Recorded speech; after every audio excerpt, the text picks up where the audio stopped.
प्रार्थना ह्या चॅनलमध्ये तुमचं खूप खूप स्वागत आहे।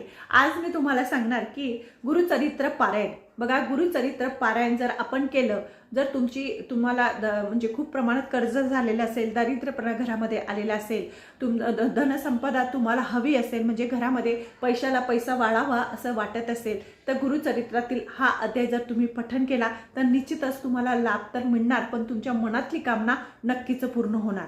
बघा, ज्या घरामध्ये दरिद्रता आहे, कर्ज झालेला आहे, खूप प्रमाणात खूप अडचणी निर्माण होतात, म्हणजे आपल्याला मार्ग मिळत नाही, खूप कष्ट करून सुद्धा आपल्याला त्या प्रयत्नांना यश मिळत नसेल, तर तुम्ही गुरुचरित्रातील हा अध्याय पठण करायला सुरुवात करा। हा अध्याय तुम्ही गुरुचरित्र म्हणजे बघा, आता पारायण सुरू होतील, 27 तारखेपासून पारायण सुरू होणार आहे गुरुचरित्राचे, तर दत्त जयंतीपर्यंत ते चालू आहे। पण जर त्या अगोदर तुम्ही हा उपाय करणार असणार तर नक्कीच करा। बघा, तुम्हाला महिन्यामध्ये, दीड महिन्यामध्ये किंवा 15 दिवसातच आपल्याला याचा अनुभव जाणवतो। तर हा अध्याय कुठला आहे ते तुम्हाला आता सांगते, त्यामुळे व्हिडिओ लास्टपर्यंत बघावा। बघा, गुरुचरित्र पारायण करण्याची भरपूर जणांना इच्छा असते, पण नोकरीची धावपळ आहे, लहान बाळ आहे, घरातले कामं आहे, त्याच्यामुळे आपल्याने हे गुरुचरित्रातील संपूर्ण अध्याय वाचले जात नाही। मग आपल्या मनात खंत असते, तर तुम्ही ही खंत न करता जर हा अध्याय तुम्ही पठण केला, दारिद्र्य, दुःख, कष्ट होण्यासाठी, गरिबी नष्ट होण्यासाठी, तुमचं कर्जबाजारीपणा संपूर्ण जाण्यासाठी जर तुम्ही हा अध्याय पठण केला तर निश्चितचपणे तुमच्या मनातली कामना पूर्ण होणार।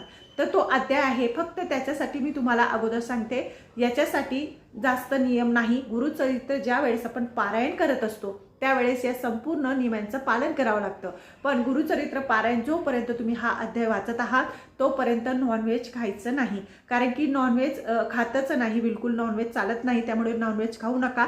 हा अध्याय पठण करतात तोपर्यंत, जोपर्यंत तुमच्या मनातली कामना पूर्ण होत नाही तोपर्यंत वाचा। पण या अध्याय जर तुम्ही बघा पठण केला तर तुम्हाला 15 दिवसात, महिन्यामध्ये, दीड महिन्यामध्ये याचा परिणाम जाणवतो, याचा अनुभव आपल्याला येत असतो। आणि बघा, ही जी सेवा आहे 12 ते 12:30च्या दरम्यानमध्ये आपल्याला करायची नाही, त्यानंतर तुम्ही कधी पण ही सेवा करू शकता।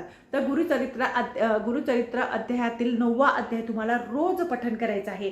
तुम्ही हा अध्याय सकाळी करू शकतात किंवा संध्याकाळी सुद्धा पठण करू शकतात, पण रोज न चुकता आपल्याला जर आपण हा अध्याय पठण केला तर आपल्या जीवनातले जे कष्ट आहे, दुःख आहे, संपूर्णपणे नाहीसे होणार आणि स्वामी महाराज तुमच्या मनातली कामना निश्चितच पूर्ण करणार। माझं चॅनल तुम्हाला आवडत असेल तर लाईक करा, सबस्क्राईब करा आणि इतरांना सुद्धा पाठवा। श्री स्वामी समर्थ।